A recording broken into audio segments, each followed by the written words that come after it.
어둠 속에 홀로 드시는지 어두운 밤은 왜 그리 길었는지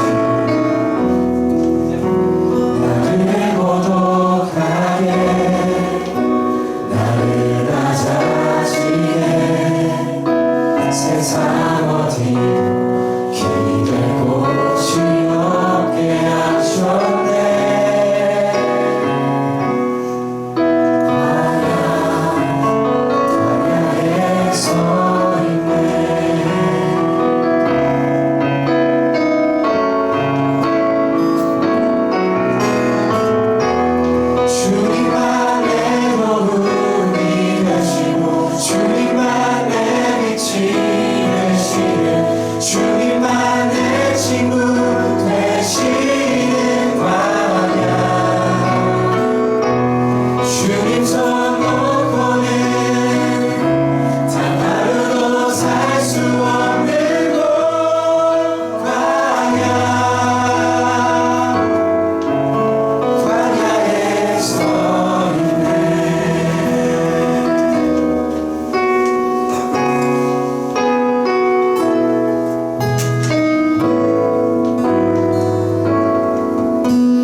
낮은 것은 결코 약한 것이 아닙니다. 하나님 나라에서는 낮은 자가 가장 강하다고 말씀하셨던 것처럼 우리가 하나님 앞에서 겸손하며 나아갈 때에 하나님 우리에게 더 힘을 공급하여 주시고 이 세상 가운데 살아갈 때 예수님만을 의지할 수 있는 담대함을 살아가면서 의지할 수 있도록 주님 인도하여 주시옵소서. 우리 다같이 기도 제목으로 주여 한번 부르짖고 기도 가운데로 나아가시겠습니다.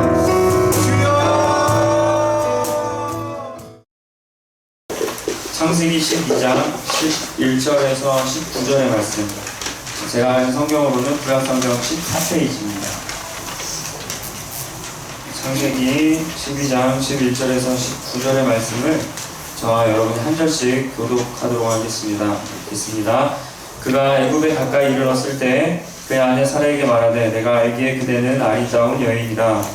그 사람이 그대를 부르되 이르기를 이는 그의 아내라 하여 나는 죽이고 그대는 살리니 원하건대 그대는 나의 누이라 하라. 그러면 내가 그대로 말미암아 안전하고 내 목숨이 그대로 말미암아 보존되리라 하니라. 아브라함이 그에게 이르렀을 때 두 사람들이 그 여인이 심히 아름다움을 보았고 바로의 교관들도 그를 보고 바로 앞에서 칭찬함으로 그 여인을 바로의 궁으로 이끌어들인지라.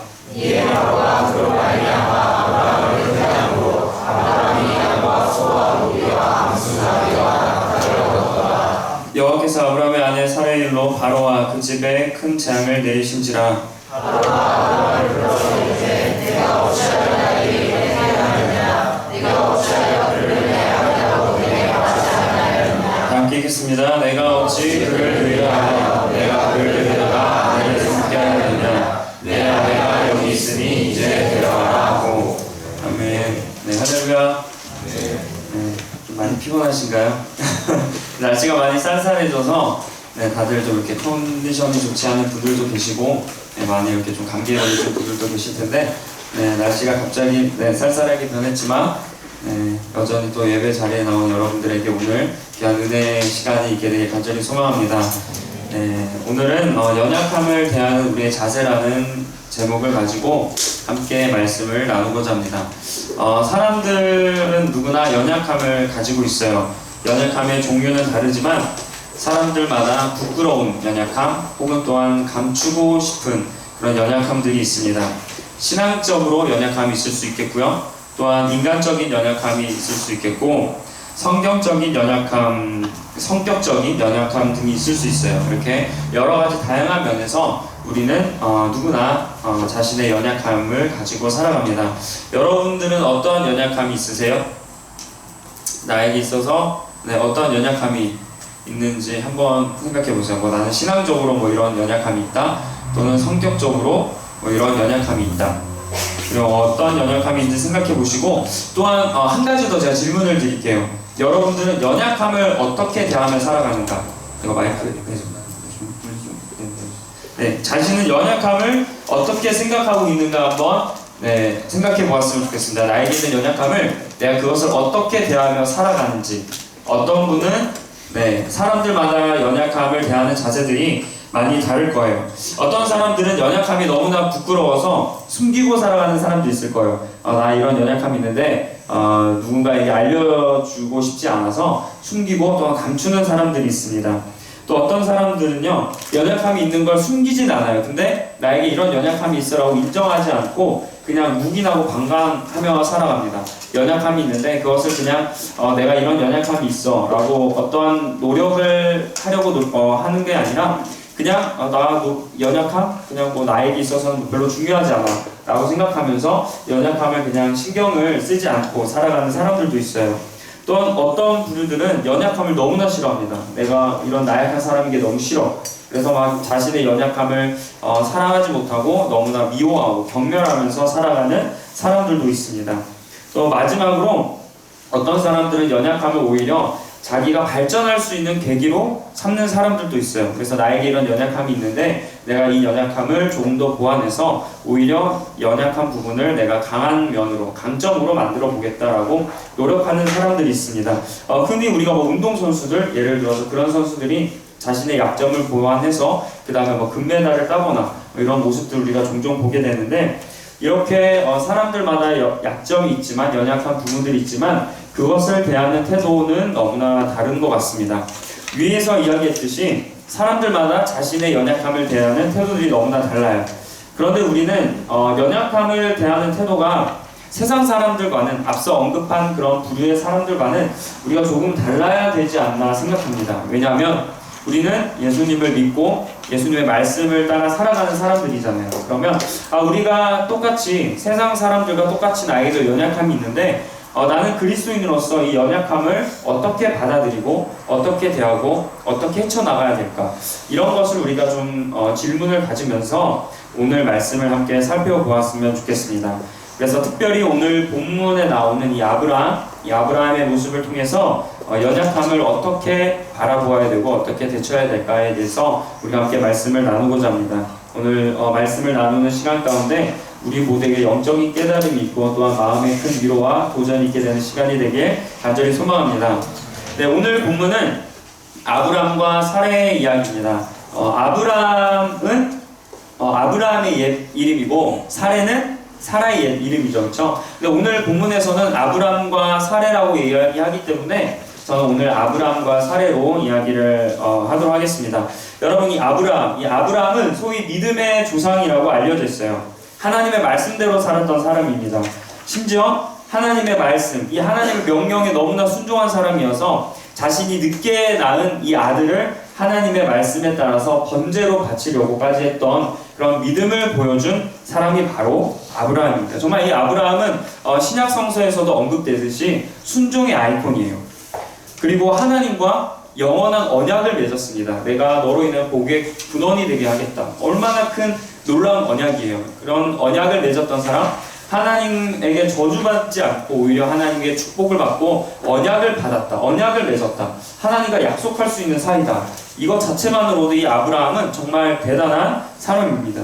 그래서 한번 저는 아브라함 그 내용을 읽으면서 항상 이런 생각이 들었어요. 제가 앞으로 살아가면서 나는 과연 아브라함처럼 살아갈 수 있을까?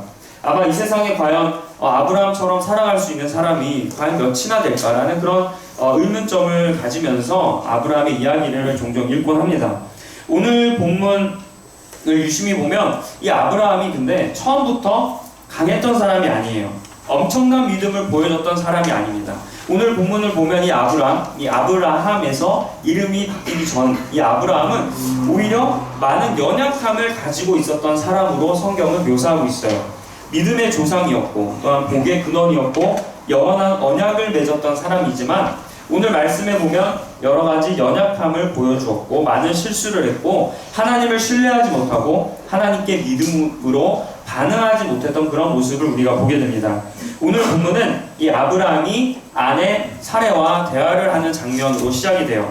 둘이 갑자기 길을 걸어가고 있었어요. 그래서 애굽에 이르렀는데 이 아브라함은 갑자기 아내에게 외모 칭찬을 합니다. 아브라함은 사레에게 당신은 너무 예쁜 여인이야 라고 이야기를 해요. 그러면서 물론 좀 멘트가 느끼해 보이지만 제가 한 게 아니라 성경에서 이렇게 했기 때문에 갑자기 길을 가다가 아브라함이 아내에게 당신은 너무나 예쁜 사람이야. 너무 예뻐. 막 갑자기 이렇게 하는 거예요. 그런데 왜 갑자기 아브라함이 아내 사라에게 길을 걷다가 애굽에 이르러서 당신은 너무나 예뻐요. 막 이렇게 했을까?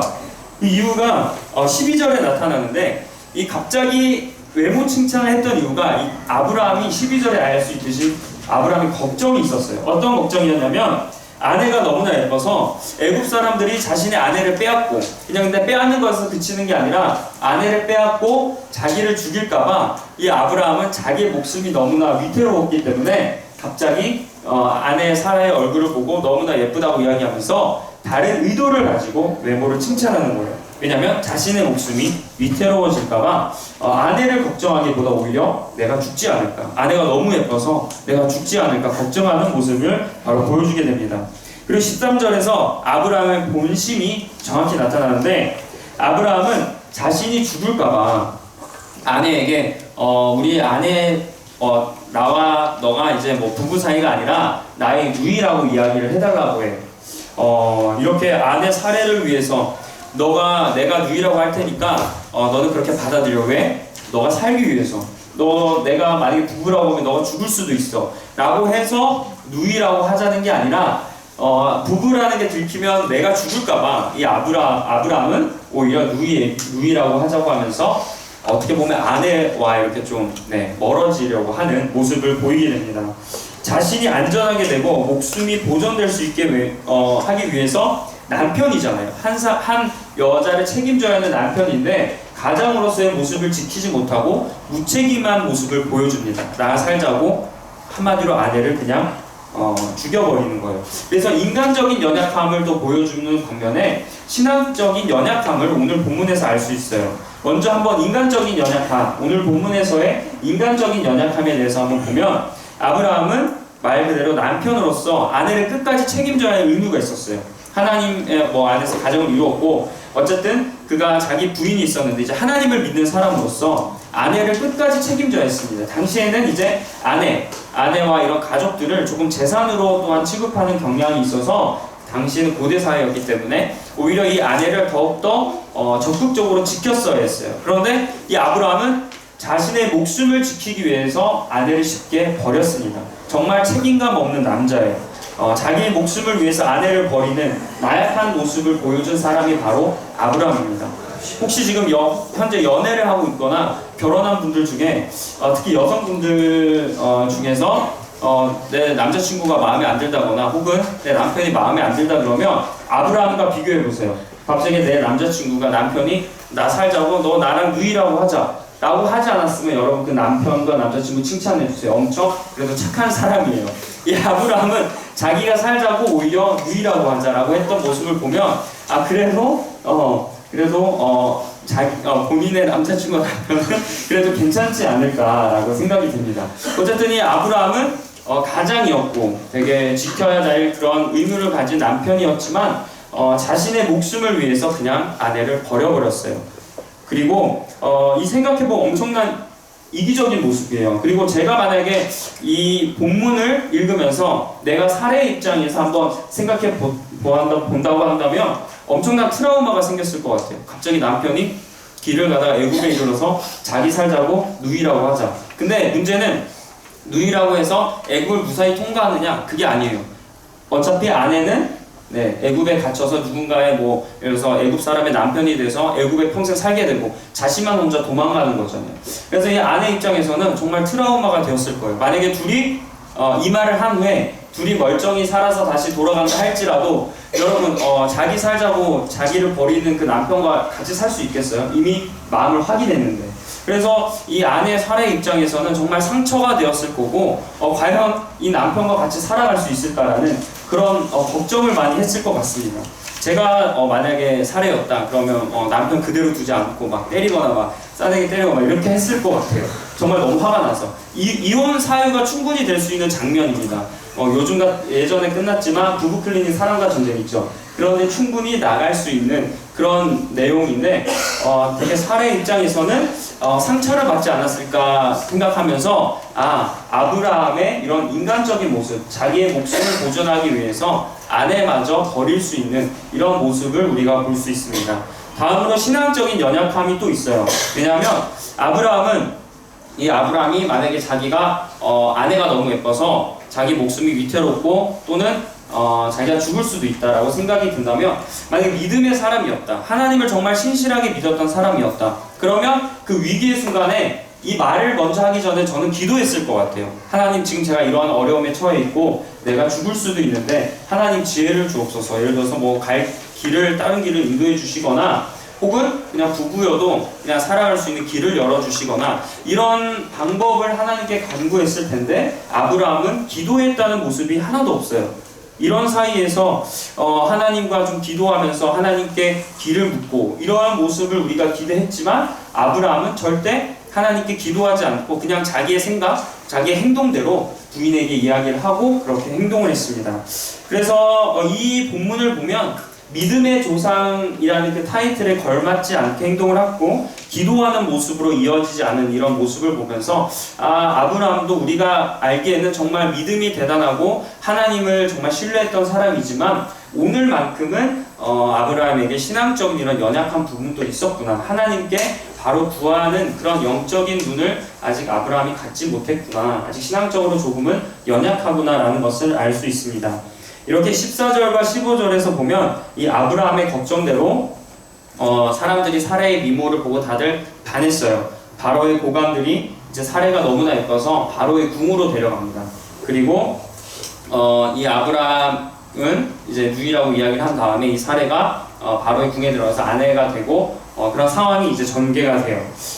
그런데 이 아브라함은 결국 자기의 목숨을 보존했잖아요. 아내를 이제 바로의 남편 부인에게 주면서 부인으로 주면서 자신은 살았어요. 근데 약간은 또 아쉬운 게 뭐였냐면 이러면서 조금은 약간의 그 사별의 저 아픔, 내가 아내를 버리고 그래도 내 목숨을 지키고자 떠났다, 이게 내 마음이 아프다 라는 그런 감정조차 느낄 법한데 성경에서는 뭐 그런 내용이 없어요.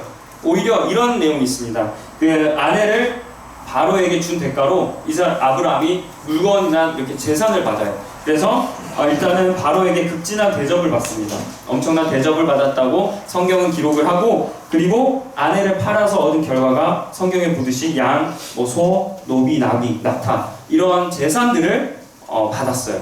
자, 이것을 받았다. 저는 만약에 정말 조금이라도 양심이 있다면 이걸 받지 않았을 것 같은데 아브라함은 그냥 받았다라고 성경은 기록하고 있고, 이것에 대해서 뭔가 죄책감을 느꼈다라는 구절은 없습니다. 하나님께서 이 모습을 보시고 오히려 하나님께서 화를 내셨어요. 그래서 17절에서 보면 하나님께서 화를 내시고 바로와 그리고 그의 집에 재앙을 내리셨어요. 여기서 알 수 있는 사실은 하나님께서는 아브라함이 했던 행동, 그 결과대로 이루어가는 것을 원치 않으셨다는 거예요. 하나님께서는 이 사례가 팔려가는 것을 원하지 않으셨어요. 그래서 여기 이 말씀을 통해서 알 수 있듯이 아브라함의 생각은 곧 하나님의 뜻이 아니었다. 하나님의 뜻은 아내를 살리는 거였지만 아브라함은 정반대로 아내를 그렇게 팔려나가게 하고 자기는 살게 하는, 이렇게 하나님의 뜻에 맞지 않은 행동을 하는 걸 통해서 이 아브라함의 생각 또한 하나님의 생각이 아니었구나라는 사실을 알게 됩니다. 그래서 하나님께서는 아브라함의 이런 행동을 통해서 오히려 화를 내시고 벌을 하시는 모습을 성경에서 보고 있어요. 그래서 이 벌을 받은 바로가 이제 아브라함에게 따져요. 아브라함이 만약에 사레를 자기 아내라고 했으면 내가 이렇게 행동하지 않았을 텐데 너가 거짓말을 해서 나를 이렇게 벌받게 한 거 아니냐고 오히려 따집니다. 생각해보면 이렇게 거짓말을 해서 바로를 벌을 받게 한 사람도 아브라함이에요. 아브라함 때문에 바로도 벌을 받게 됩니다. 그냥 만약에 솔직히 아내라고 했다면 이렇게 되지 않았을 수도 있는데 오히려 아브라함의 거짓말을 통해서 바로마저 하나님으로부터 벌을 받게 되는 이런 결과를 나타나요. 이렇게 아브라함의 성격이 조금은 소심하고 걱정이 많은 사람임을 알게 돼요. 이렇게 인간적으로 연약함, 성격적인 연약함, 신앙적인 연약함, 이런 것들을 우리가 알 수 있게 됩니다. 그래서 오늘 본문 말씀을 우리가 묵상하다 보면 우리가 평상시 알고 있던 그 아브라함의 모습, 믿음의 조상이고 하나님과 대화했고 하나님과 언약을 맺었고 정말 자기의 아들마저 이렇게 바칠 수 있는 그 놀라운 믿음을 보여주는 아브라함의 모습은 아니에요. 매우 다른 모습들을 오늘 성경에서 보여줍니다. 결국 알 수 있는 사실은 아브라함도 처음에는 엄청 대단한 사람이 아니었어요. 처음부터 막 하나님께 간절히 구구절절히 상황마다 하나님께 구했던 사람이 아니었습니다. 아브라함은 우리처럼 어쩌면 우리보다 더 심하게 나약한 사람, 연약한 사람이었던 것 같아요. 적어도 만약에 자기 살자고 아내를 팔 분들은 없잖아요. 그쵸? 고개를 여성분들만 끄덕이시는 것 같은데, 남자분들은 그렇게 하시지 않을 거잖아요. 그러면 이 아브라함은 정말 우리보다 어쩌면 더 나약한 사람이 아닐까라는 생각을 하게 됩니다. 이처럼 아브라함은 많은 연약함을 가지고 있었던 우리와 똑같은 평범한 사람, 오히려 더 많은 연약함을 가지고 있었던 사람이에요. 그런데 중요한 게 있어요. 이 아브라함은 연약한 상태로 머물지 않았다는 거예요. 일단은 아브라함의 연약함은 이 모습뿐만 아니라 성경에서 이전에 많이 나타나는데, 아브라함의 사촌이 누구였죠? 누구죠? 롯이었죠. 그렇죠? 이 사촌 롯과 이제 땅을 선택하는 데 있어서 그 아브라함은 오히려 정말 이 조카를 원하는 마음이 있다면 안 좋은 땅이 보였으면 오히려 가지 말라고 했을 것 같아요. 그리고 신앙적으로도 가지마, 여기가 오히려 좋아 보이지만 이쪽 길로 가야 돼라고 오히려 따끔하게 신앙적으로 가르쳐줬을 법한데, 아브라함은 그냥 방관합니다. 그냥 너가 선택해, 그럼 나는 이쪽으로 갈게 라는 그런 모습을 보였고, 그리고 하나님께서 자식을 주신다고 분명히 약속했어요. 근데 이 아브라함은 그 하나님의 말씀을 기다리지 못하고 여종 하갈과 동침하여 아들을 낳았습니다. 이렇게 기다리지 못하는 모습, 하나님의 약속을 신뢰하지 못하고 조급한 모습, 다급했던 이 모습을 보이면서 하나님의 명령을 어긴 모습들을 우리가 성경에서 이미 많이 볼 수 있어요. 이처럼 아브라함도 처음부터 대단했던 사람은 아니었어요. 그런데 이 아브라함은 연약함의 상태에서 머무르지 않았죠. 오히려 자신의 연약함으로 인해서 하나님을 포기하지 않았어요. 계속 하나님의 말씀을 어쨌든 실천하고자 노력을 했고, 자신이 연약하다고 생각해서 하나님을 버리지 않았습니다. 계속해서 이 이후의 성경에서는 아브라함은 하나님의 말씀을 따라 살았고 하나님의 말씀에 순종했어요. 정말 처절하게 하나님을 믿었고 오히려 하나님께서 보내신 사람들을 극진히 대접했던 이런 착한 모습의 아브라함을 볼 수 있게 됩니다. 이 모습을 통해서 이 아브라함은 처음부터 유혹을 이겨내지 않았다는 그런 것을 우리가 기억하면서 우리와 똑같은 나약한 인간이었다라는 것을 좀 우리 마음에 깨닫길 원해요. 그래서 간절히 바라기는 우리처럼 똑같이 아브라함도 실수했어요. 그렇기 때문에 우리도 지금 실수한다고 하더라도 우리가 아브라함처럼 위대한 사람, 하나님의 위대한 그런 자녀가 되지 못하라는 법은 없습니다.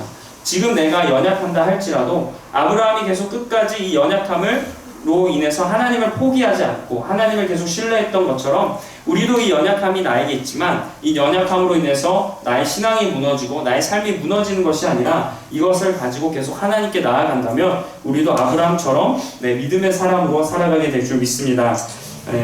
그리고 우리도 아브라함처럼 동일하게 연약함이 있어요. 오늘 본문에 제가 아브라함의 연약함에 대해서 이야기를 해줬는데 여러분들에게도 아마 성격적인 연약함, 인간적인 연약함, 신앙적인 연약함, 신체적인 연약함, 여러 가지 연약한 모습들이 우리에게도 있습니다. 그런데 여러분, 이 연약함을 약점으로 바라보기보다는 부끄러운 것으로 생각해서 이렇게 감추려고 노력하기보다는 이것을 통해서 더욱 하나님을 붙잡는 여러분이 되게 간절히 소망합니다.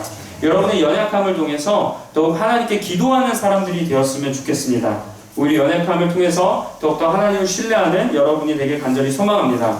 자신의 연약함을 오히려 은혜의 도구로 삼았으면 좋겠어요. 내가 믿음이 연약하고 내가 인격적으로 연약하기 때문에 하나님 나의 연약함을 기억해 주시고 내가 이런 연약함으로 실수하지 않고 계속해서 하나님을 바라볼 수 있도록 하나님 나와 함께하여 주옵소서라는 이런 기도와 하나님을 간절히 바라면서 오히려 그 연약함을 믿음의 도약으로 그런 발판으로 삼게 되는 우리 모두가 되길 간절히 소망합니다.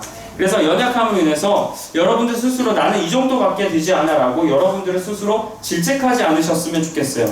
그리고 지금 연약함으로 인해서 나는 이 연약함을 그대로 그냥 이 수준으로 두고 뭔가 신앙적으로 성장하기에는 그러고 싶진 않다라고 해서 그 상태로 머무르기보다는 우리 연약함으로 하나님을 더욱더 붙잡는 여러분이 되길 간절히 소망합니다. 하나님께서 여러분 절대 포기하지 않으시잖아요. 그쵸? 네, 아멘? 네, 하나님께서는 여러분 절대 포기하지 않으십니다. 그런 것을 우리가 믿고 내가 연약한다 할지라도 내가 삶에서 무너지고 신앙적으로 계속 무너진다 할지라도 하나님께서 나를 포기하지 않으신다는 것을 믿고 이 연약함을 오히려 나의 부족함과 내가 하나님을 알아가는 것에 있어서 방해가 된다라는 요소로 생각하기보다 연약함을 오히려 하나님을 더욱더 붙잡는 계기, 이것을 통해서 하나님을 더 알아가는 계기, 이것을 통해서 내가 하나님을 나를 너무나 사랑하시다는 것을 깨닫게 되는 계기로 삼게 되길 간절히 소망합니다. 이렇게 열심히 여러분들이 노력하신다면 하나님께서도 여러분의 모습을 보시고 여러분 또 들어쓰실 줄 믿습니다. 아멘. 네, 그리고 아브라함이 믿음의 조상이 되었어요. 근데 이 아브라함도 연약함이 있었죠. 그렇지만 이 연약함을 그대로 받아들이지 않고 하나님을 계속해서 신뢰하자 믿음의 조상이 되었어요. 만약에 여러분에게 연약함이 있다. 그러면 오히려 여러분이 이 연약함을 통해서 여러분도 믿음의 조상이 될 수 있는 기회가 되는 것이라고 생각하셨으면 좋겠어요. 그래서 나도 아브라함이 불가능한 것처럼 보였지만 나도 나에게 연약함이 있어서 나는 이 정도밖에 살아가지 못해. 나는 이렇게 위대한 사람이 될 수 없어. 그냥 나는 내 수준에서 원하고 그냥 이 수준으로 살아가고 싶어 라고 생각하기보다는 내가 연약함이 있지만 오히려 이것을 기회로 삼고 여러분 나도 아브라함이 될 수 있다. 나도 정말 하나님께 그 귀한 아들을 바친 것처럼 나도 소중한 것을 하나님께 드리고 하나님과 영원한 언약을 맺으며 살아갈 수 있다 라고 좀 여러분들 스스로 자신감을 얻고 신앙생활 하셨으면 좋겠습니다. 그래서 연약함이 없었으면 좋겠다, 그것도 좋겠죠. 하지만 연약함이 없었으면 좋겠다라는 생각보다 이 연약함을 통해서 하나님을 더욱더 바라보는 여러분들이 되길 간절히 소망합니다. 예수님께서도 연약함이 있으셨어요. 다양한 뭐 여러 개 있을 수 있겠지만 가장 큰 연약함으로 보였던 게 죽기 직전에 기도하는 가운데 어떻게 얘기했죠? 예수님께서 이 잔을 내게서 옮겨달라고 했어요. 왜냐하면 죽음에 대한 공포, 극심한 갈등, 그리고 막 두려움 이런 것 때문에 예수님께서도 이 잔을 내게 옮겨달라고 하는 이렇게 인간적인 연약한 모습을 보이셨습니다. 그렇기 때문에 우리는 어떻게 보면 당연히 나약할 수밖에 없어요. 당연히 예수님께서도 그렇게 나약하셨기 때문에. 그렇지만 우리는 이 연약함을 대하는 자세가 중요하다는 것을 깨닫고 연약함을 통해 일하시는 하나님을 신뢰하는 여러분들이 되길 간절히 소망합니다. 그래서 하나님께서 여러분의 연약함을 사용하셔서 강하게 만들어 달라고 오늘 이 시간 기도했으면 좋겠어요. 하나님 나의 연약함 없애 주세요. 없게 해주세요. 라는 기도도 좋겠지만 하나님 나의 약함이 있지만 이것을 통해서 일하게 하여 주옵소서. 이것을 통해서 내가 하나님을 더욱더 깨닫게 하여 주옵소서. 이것을 통해서 하나님께서 나를 더욱더 강하게 만들어 주셔서 약함을 통해 강함을 만들어내는 그 하나님을 내가 의지하게 하여 주옵소서 라고 이렇게 간절히 하나님을 붙잡고 신뢰하는 여러분들에게 간절히 소망합니다. 이제 말씀을 마치고자 합니다. 이 빛은 틈 사이 로 들어온다는 말이 있어요. 빛이 이렇게 빛이 있겠지만 어떤 건물이나 이런 데 보면 깨진 틈, 이런 틈이나 이런 그런 뭐 구멍 이런 데로 빛이 들어오게 됩니다. 이렇게 균열이나 틈이 있기 때문에 빛을 볼 수가 있어요. 우리도 연약함을 대하는 자세도 연약함을 통해서 우리가 더 많은 하나님을 깨닫게 되는 계기라고 생각하셨으면 좋겠습니다. 연약함이 있어서 이것을 막 감추려고 하지 말고 여러분들 안에 있는 연약함으로 인해서 혹시 마음에 균열이 생기고 마음에 상처가 있다면 그것을 어떻게든 메꾸려고 노력하기보다 그 상처 그대로 두시면 하나님께서 빛이 들어오는 것처럼 그것을 통해서 들어오시는 하나님을 여러분이 경험하게 되길 간절히 소망합니다. 그리고 그 연약함을 통해서 일하시는 하나님, 빛이 되셔서 일하시는 하나님처럼 연약함을 통해서 들어오시는 역사하시는 그 하나님을 믿고 신뢰하는 여러분이 되실 간절히 소망합니다. 이제 다 함께